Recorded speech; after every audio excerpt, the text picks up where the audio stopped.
And in that ransom note, they asked for $4 million, and if they didn't meet a deadline about 4 or 5 days after the kidnapping, it would go to $6 million, and if they didn't meet that deadline a few days later, they would kill Nancy Guthrie. After 6 months of no news about Nancy Guthrie, on the 1st of August, a letter came in from her kidnappers. But before we go any further, we want you to understand who Nancy Guthrie is. Long before she was a name on cable news chyrons, Nancy Guthrie was simply Nancy Long, a girl from a small town called Fort Wright, Kentucky, just across the river from Cincinnati. She was born there in January of 1942, raised in a Catholic household, and educated in all-girls schools before she made her way to the University of Kentucky. At college, she found her way onto the staff of the student newspaper, working as a society editor. A small detail, easy to overlook, except that decades later, her daughter would grow up to anchor one of the biggest news programs in the country. It's tempting to say journalism ran in the family. Maybe it did. In December of 1963, Nancy married Charles Guthrie, a mining engineer from Kentucky by way of Georgia Tech. His career took the young couple around the world, including a stretch in Melbourne, Australia, where their daughter Savannah was born in December of 1971. 2 years later, the family relocated to Tucson, Arizona, and settled into a home in the Catalina foothills. It's the kind of neighborhood you'd picture when someone says quiet southwestern suburb. Burnt adobe houses, desert views, the kind of place where neighbors know each other by name. Nancy would live in that community for more than 50 years. She raised 3 children there, Savannah, her sister Annie, and their brother Cameron. Then came June 10th, 1988. Charles Guthrie died suddenly of a heart attack. He was 49. Nancy was 46, left to finish raising 3 kids on her own. Savannah, the youngest, was 16 and about to start her senior year of high school. By every account, Nancy didn't fold. She went to work in public relations at the University of Arizona, a job she held for nearly 2 decades, and she kept her family moving forward. Savannah has spoken openly, more than once, about what those years looked like from the inside, describing her mother as the anchor who held everyone together, the person who somehow met an unthinkable loss without losing her sense of humor or her faith. On Nancy's 80th birthday, in an on-air tribute, Savannah said her mother had faced life's hardest turns with grit and without a trace of self-pity. Those who knew Nancy in Tucson describe her the same way, over and over, kind, sharp-witted, deeply engaged with her community, a steady presence at church. By 2026, she was 84 years old, living with a heart condition managed by a pacemaker, needing daily medication with some mobility limitations, but by every account still mentally quick, still curious, still exactly herself. Friends who'd known her for decades pointed to her humor and her spunkiness as the traits that defined her most. Not the traits of someone the world would expect to become the center of a national manhunt. She wasn't a public figure by trade. She'd occasionally show up on Today during family segments, sitting beside her daughter, and viewers got glimpses of a woman who was, in Savannah's own words, quick, well-read, and curious about everything. She'd sit in the studio, largely unbothered by the cameras, more interested in the people around her than in being seen. But mostly, Nancy Guthrie lived a private life in the desert town she'd called home for half a century, attending church regularly, staying close with her children and grandchildren, and quietly becoming the kind of neighbor people describe, without hesitation, as someone they loved having nearby. Her work at the University of Arizona put her in daily contact with students, faculty, and the wider Tucson community for the better part of 2 decades. The kind of steady, behind-the-scenes job that rarely makes headlines but leaves an impression on hundreds of people over the years. Colleagues from that era remember her as organized, warm, and unflappable, the sort of person who could keep a department running smoothly without ever needing credit for it. By the time she retired, Nancy had become something of a fixture in the Catalina foothills, the grandmother who still made it to every grandchild's milestone she could, the churchgoer whose pew you'd expect to see her in every Sunday, the woman who, according to nearly everyone who ever spoke about her, met every hardship life handed her with more grace than most people manage on an ordinary day. This wasn't Nancy's first experience with sudden, devastating loss, either. She'd already rebuilt a life once before, after 1988, out of nothing but determination and faith. Nobody who knew her back then could have imagined she'd be forced to summon that same strength again, decades later, in circumstances no one could have predicted. That life is the one we need to hold on to, because everything from this point forward is going to try to overwrite it, with a case file, with a police log, with a masked figure on a security camera. Before any of that, there was just a grandmother getting ready for a Saturday night with her family. January 31st, 2026, was a Saturday, and Nancy spent the evening the way she often did. At a family gathering, this one a game night at her daughter Annie's house, just a short drive from her own home in the Catalina foothills. At 9:48 p.m., she was dropped back home, driven by her son-in-law, Tommaso Scioni, the last person, as far as anyone knows, to see Nancy alive. Her garage door rose, then lowered behind her a couple of minutes later.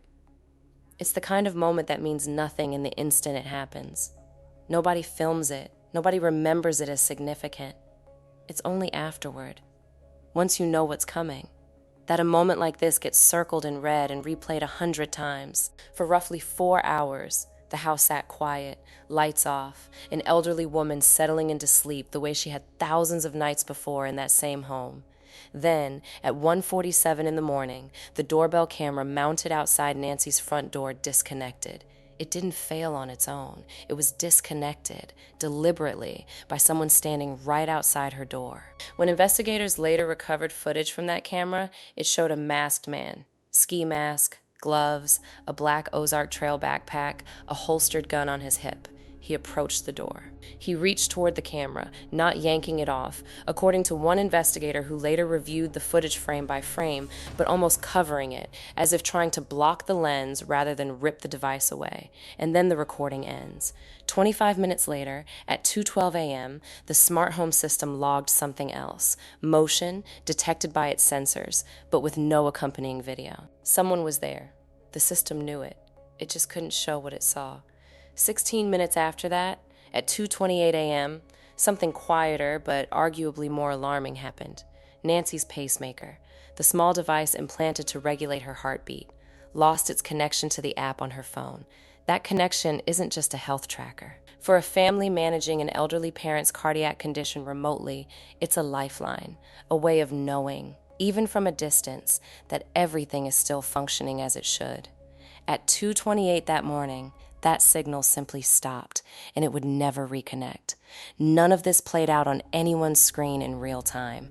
Nobody was staring at a monitor, watching the timestamps tick by. It would take investigators days of forensic work, pulling logs, cross-referencing device data, piecing together a fragmented digital trail to reconstruct this sequence after the fact, minute by minute, almost like assembling a crime scene out of nothing but silence and gaps. All the Guthrie family knew, as the sun came up on Sunday, February 1st, was that Nancy wasn't answering her phone.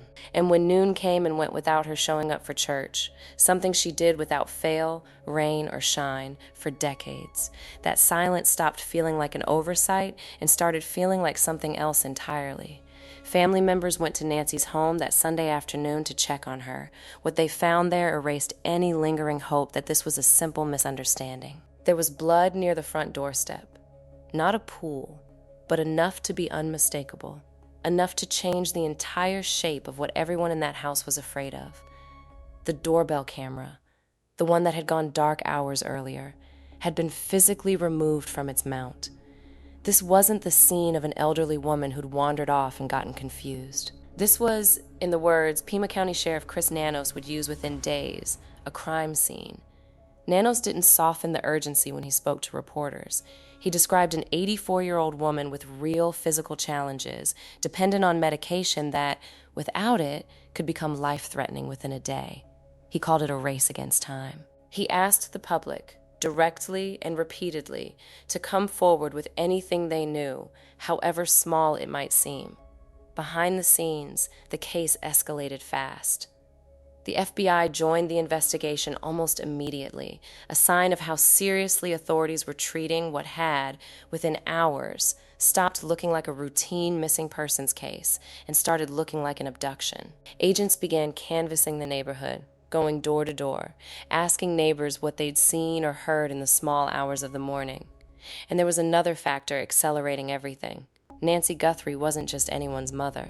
She was the mother of Savannah Guthrie, co-anchor of NBC's Today Show, one of the most familiar faces in American morning television, watched by millions of households every weekday. Within 48 hours, what might have otherwise been a regional story was national news, covered by every major outlet, discussed on morning shows across the country, including, achingly, the very program Savannah herself co-hosted.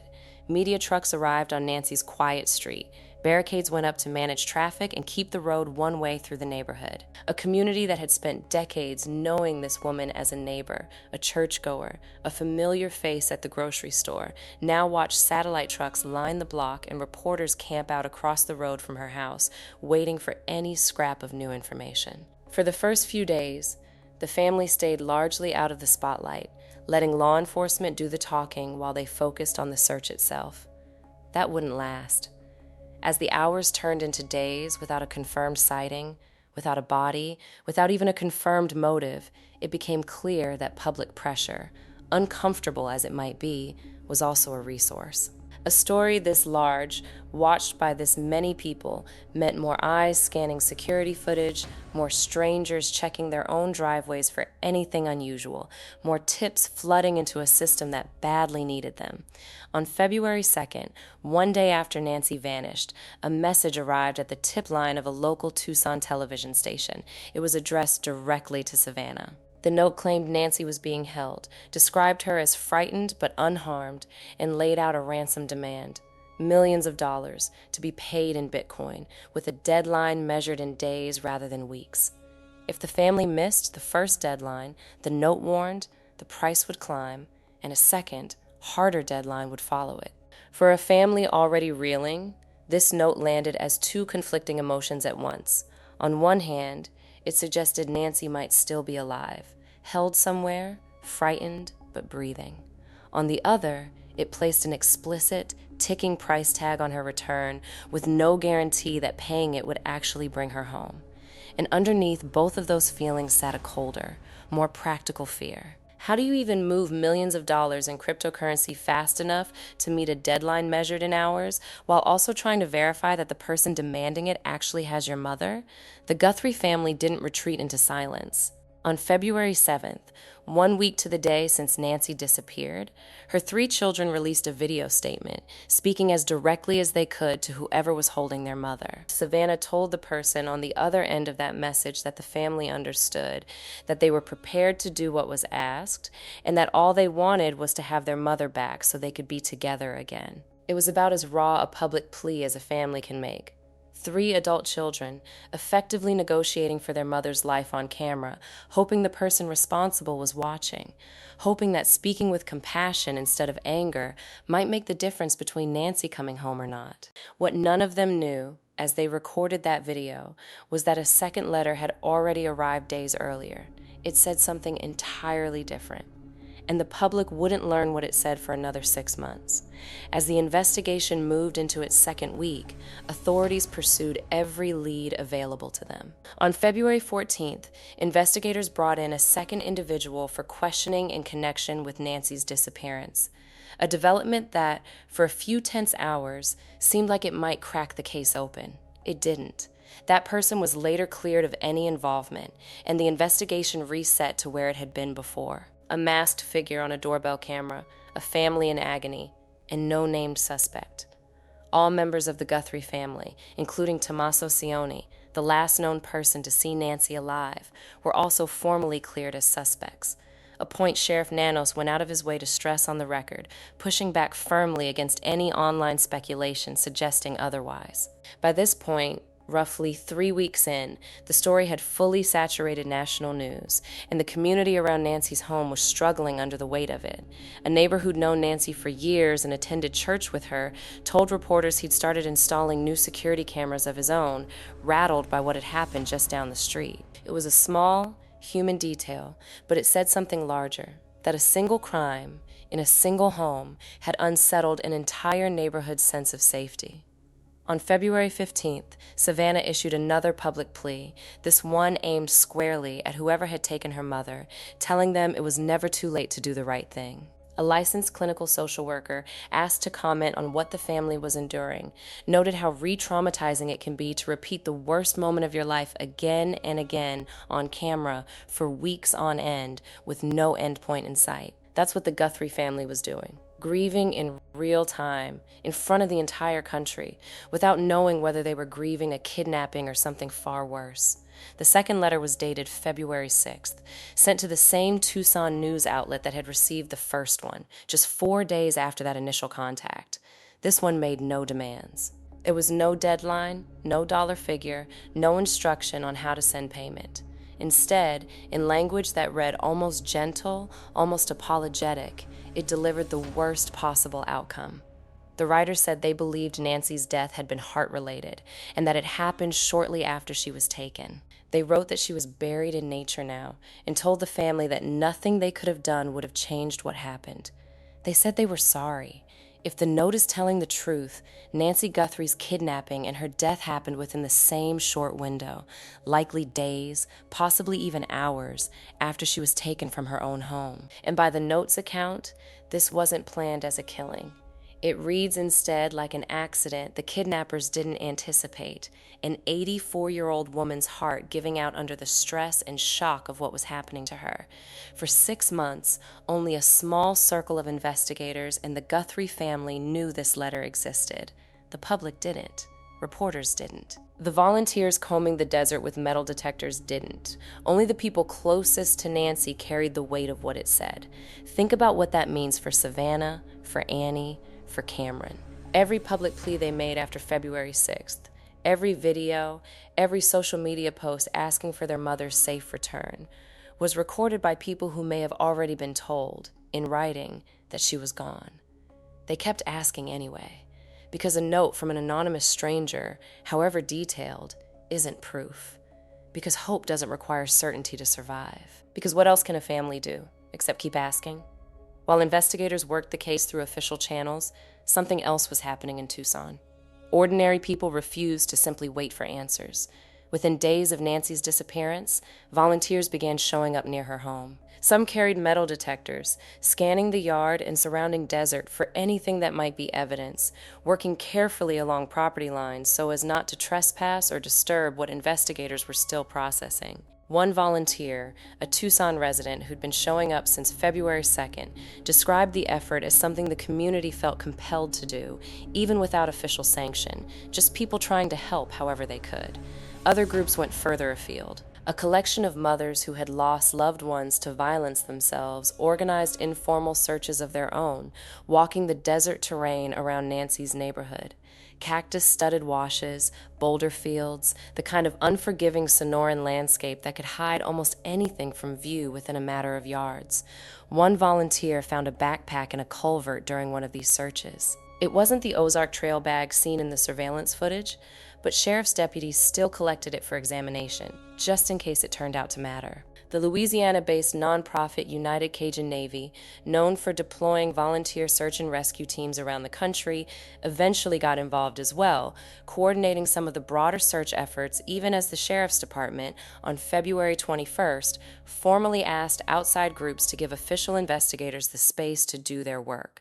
A polite but pointed reminder that goodwill and good instincts aren't always compatible with an active forensic investigation. Financially, the response was just as intense. Within the first weeks, Savannah announced a $1 million reward from the family for information leading to her mother's safe recovery. Tucson's local Crime Stoppers affiliate, 88 Crime, added a reward of over $100,000, much of it funded by a private donor who wished to remain anonymous. An additional anonymous donation later pushed a separate reward pool past $200,000.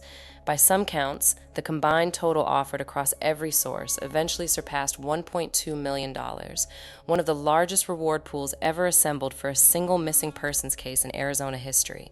None of it was claimed, not in the first month, not in the third. Not, as it would turn out, even by the 6-month mark. By May 11th, 100 days since Nancy vanished.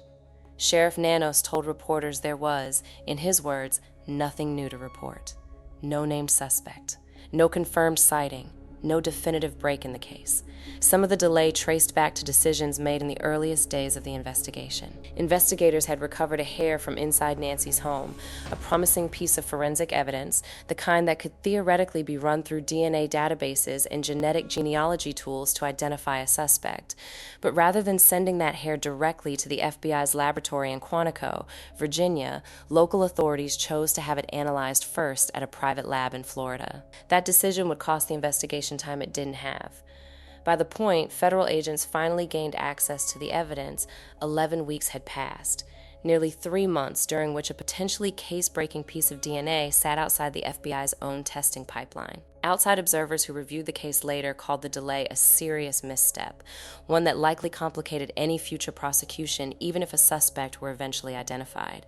There were other friction points, too. The FBI released images from Nancy's doorbell camera showing the masked man believed to be involved in her abduction, but local Tucson investigators later expressed concern that one of the images shared by FBI leadership might not have actually been captured on the night of the abduction at all. They believed it may have instead shown the same individual weeks earlier, potentially surveilling the home in advance, planning what was to come. Investigators had reportedly hoped to keep that detail confidential while they worked to identify the man and understand his motive. It became public regardless, a decision that some in the Tucson investigative team saw as premature. Meanwhile, tens of thousands of tips poured in from the public, an overwhelming volume for investigators to work through, most leading nowhere, a handful requiring real follow-up. A volunteer genetic genealogist involved in reviewing available DNA evidence cautioned that what had been recovered so far was unlikely to produce a usable investigative profile, a sobering assessment for a case leaning so heavily on forensic science to fill in the gaps that eyewitnesses and confessions hadn't. If there's one question that has followed this case from the very beginning, it's the simplest one. Why Nancy?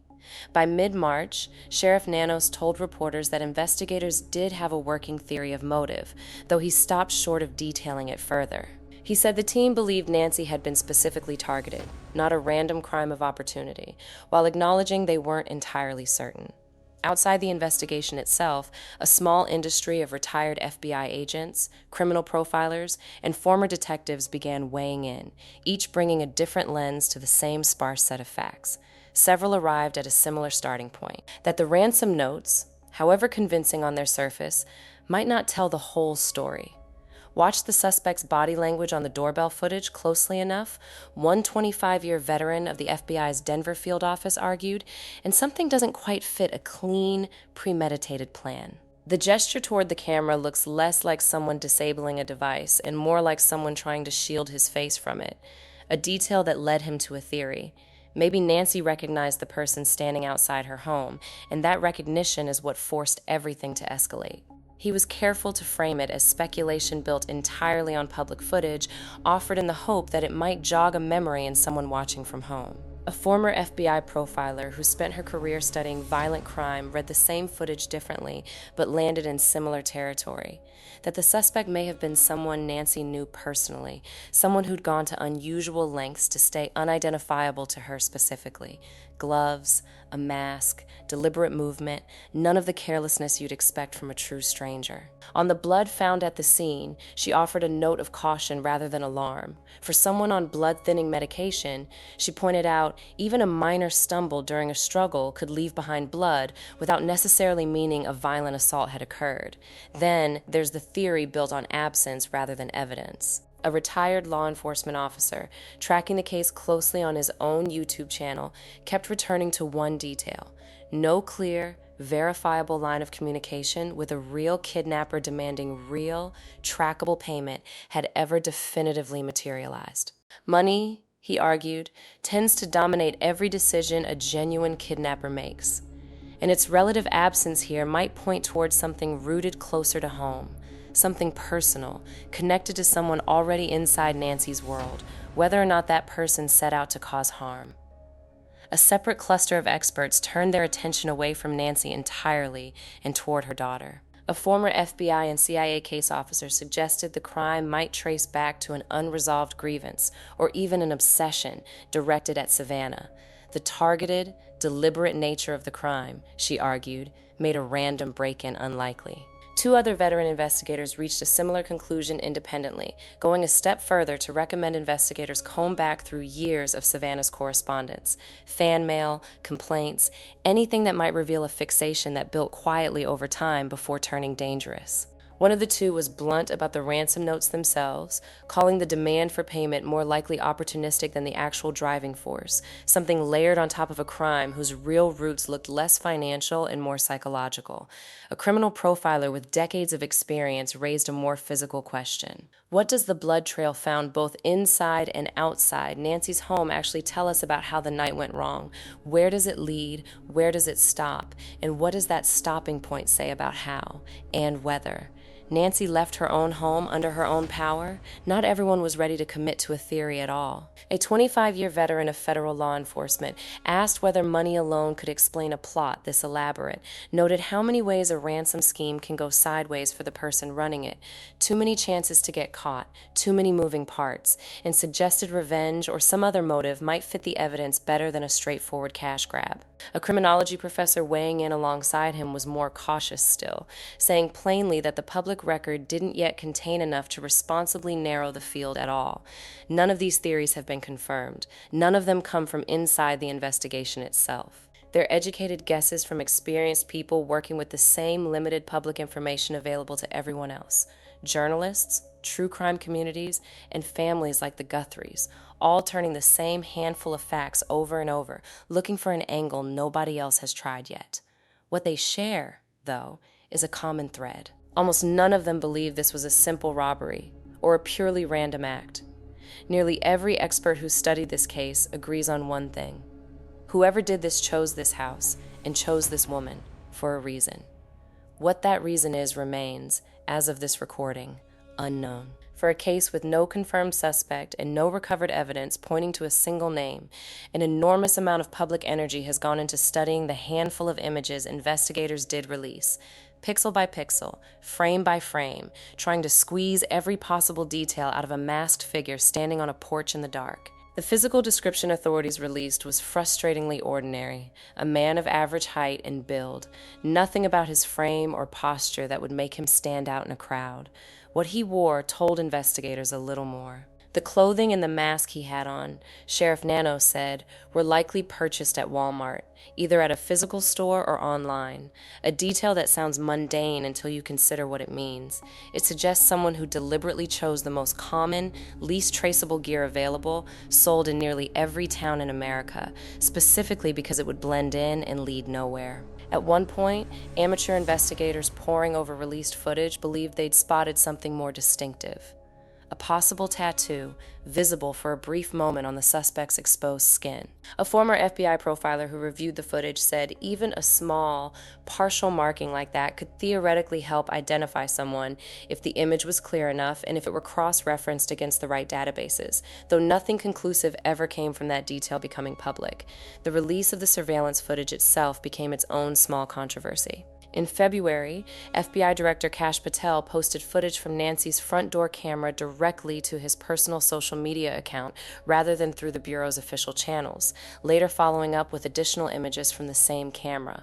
Investigators on the ground in Tucson, however, believed at least one of those images wasn't actually from the night Nancy disappeared at all. They suspected it had been captured weeks earlier, potentially showing the same individual surveilling her home in advance of the abduction, a detail local investigators had specifically hoped to keep confidential while they worked to identify the man, so as not to tip off a suspect who might already be watching news coverage of his own case. That plan didn't survive contact with a national spotlight, and the choice to post from a personal account rather than an official one left some investigators in Tucson, according to people familiar with the case, uneasy about how closely local and federal efforts were actually coordinated. It's a small but telling wrinkle in a case that has, from the very beginning, involved an unusual number of moving parts: local sheriff's deputies, FBI field agents, federal leadership in Washington, and millions of members of the public, all looking at the same handful of pixels, all hoping to be the one who finally recognizes something everyone else missed.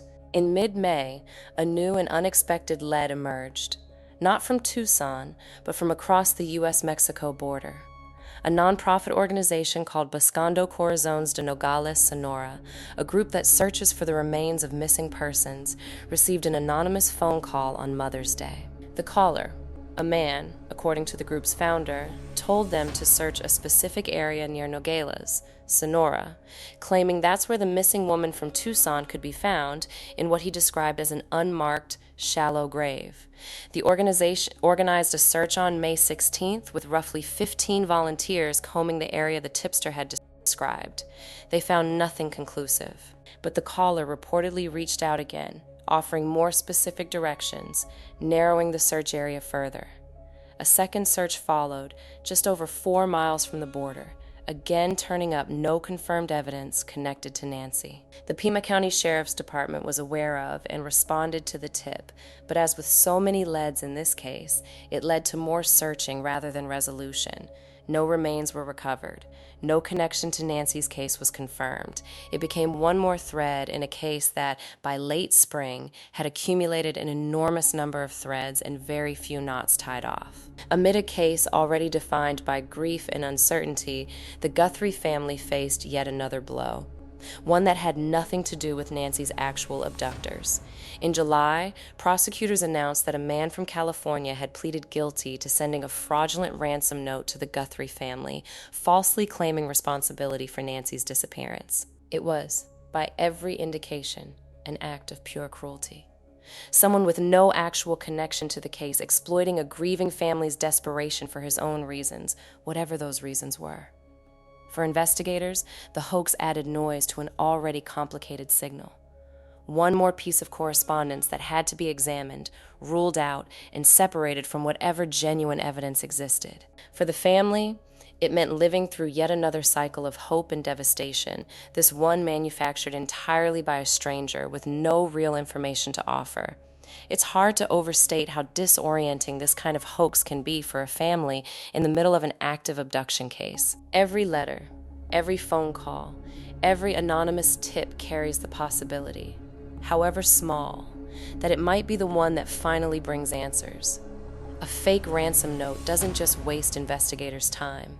It hijacks a family's hope and spends it on nothing, forcing them to relive the worst days of their lives for a stranger's cruel entertainment. It's worth pausing here to think about what 6 months of this actually looks like from the inside.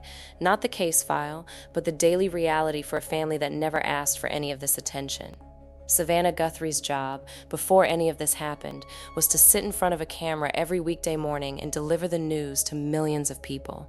After February 1st, she became the news. She returned to her anchor position on April 6th, a little more than 2 months after her mother's disappearance, choosing, by all appearances, to keep working through one of the worst chapters of her life, in the very building and on the very platform where cameras would be pointed at her regardless of whether she was there to report or simply to grieve in public. Every public statement the family made, every video, every Instagram post, every plea for information was scrutinized, dissected, and analyzed by millions of strangers online almost instantly. True crime forums broke down the wording of Savannah's messages line by line, looking for hidden meaning.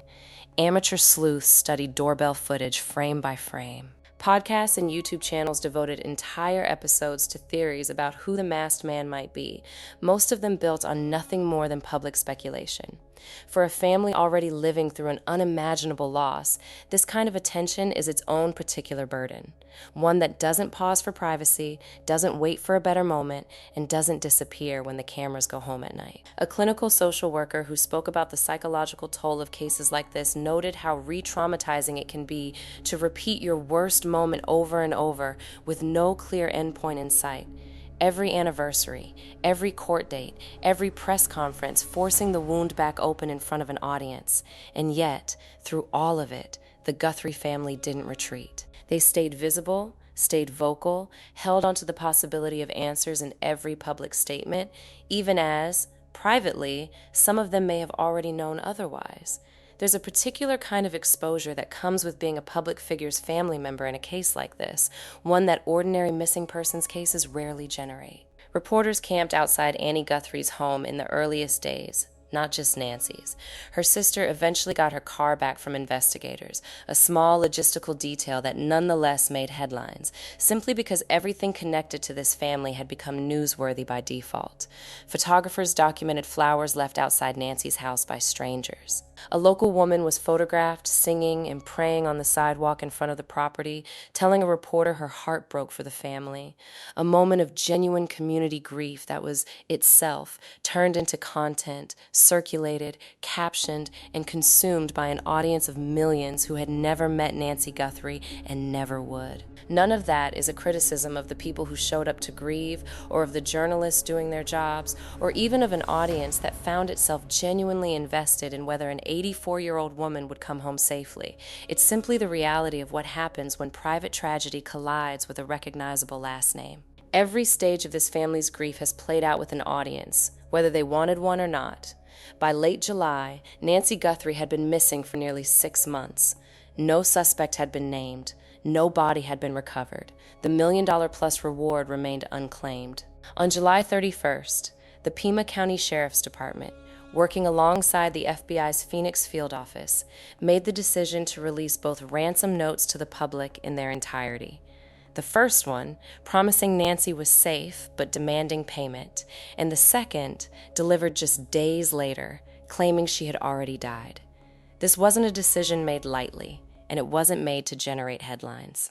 Investigators explained that the notes carried distinctive linguistic patterns, specific word choices, sentence rhythms, turns of phrase, the kind of writing fingerprint that someone who personally knew the author might recognize, even without a name ever being attached to it. After 6 months without a break in the case, law enforcement was, in effect, asking the public to become forensic linguists, hoping a single reader somewhere might think, I know who writes like that.